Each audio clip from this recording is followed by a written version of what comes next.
Buong pagmamalaking pinangunahan ng Department of Transportation o DOTR ang groundbreaking ceremony ng Philippine National Railway o PNR Clark Phase 1. Inaasahang mas mapapabilis nito ang biyahe ng ating mga kababayan mula Manila patungong Bulacan. May report si Alan Francisco.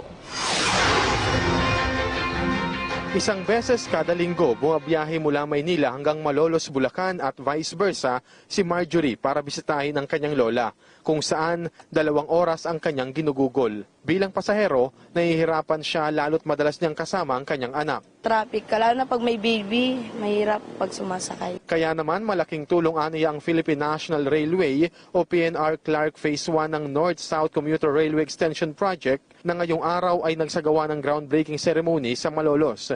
Ayon kay DOTR Secretary Arthur Tugade, ang proyekto ay magkokonekta mula Tutuban sa Maynila patungo sa Bulacan. Mapabibilis aniya nito ang biyahe ng 45 minutes. Yung buong phase 1 will be mga 140 billion, thereabouts. Hindi eksakto yan, baka 145, 140. Yung buong Tutuban to Malolos po yun, sir.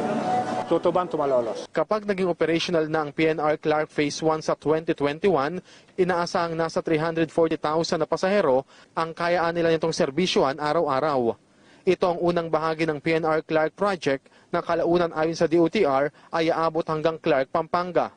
Pagmamalaki ng DOTR, bahagi pa rin ito ng Build program ng Duterte administration. We are happy because we have Sumitomo Mitsui to be starting the project.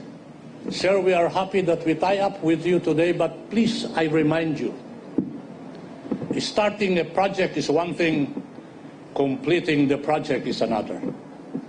While I'm happy and say I have started the project, I hope and I will watch you that the project will be completed. Tiniyak naman ng Japanese company na partner ng gobyerno ang kalidad ng proyekto na hindi lamang nila para sa mga taga-Bulacan, kundi makatutulong din sa buong bansa.